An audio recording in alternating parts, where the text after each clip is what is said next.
Pain ரொம்ப ஜாஸ்தி இருந்தது அப்படின்னா முருங்கை இலையை வந்து அரைச்சி பின்னாடி முதுகில் வந்து நைட்டு படுக்க போகிறப்ப 10 மாதிரி போட்டுக்கோங்க. 10 மாதிரி போட்டுட்டிங்க அப்படின்னா கொஞ்சம் உங்களுக்கு அந்த பெயின் எல்லாத்தையும் வந்து ரிலீஃப் பண்ணி கொடுக்கும்.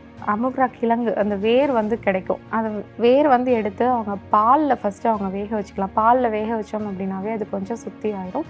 பாலில் வேக வச்சுட்டு அது சுக்கு, மிளகு, திப்பிலி, சிறுநாகப்பூ, ஓமம், வாய்விடங்கம், அமுக்ரா கிழங்கு வந்து அது ஒரு 4 பங்கு எடுத்துக்கிட்டாங்க அப்படின்னா இது எல்லாமே வந்து ஒரு பங்கு எடுத்துக்கலாம். எடுத்துகிட்டு இது எல்லாத்தையும் இடித்து சலித்து பொடி மாதிரி பண்ணி வச்சுக்கோங்க. பொடி மாதிரி பண்ணி வச்சுட்டு அதை டெய்லி காலையில் 1 கிராம், நைட்டு தூங்கும்போது ஒரு கிராம் சாப்பிட்டதுக்கப்புறம் கண்டினியூஸாக இது வந்து க்ரானிக்காக சாப்பிட்டுட்டு இருந்தீங்க அப்படின்னா கண்டிப்பாக அந்த போன்ஸுக்கு ஸ்ட்ரென்த் கிடச்சிரும். அந்த நரம்புகளுக்கு எல்லாமே வந்து ஸ்ட்ரென்த் கிடச்சிரும்.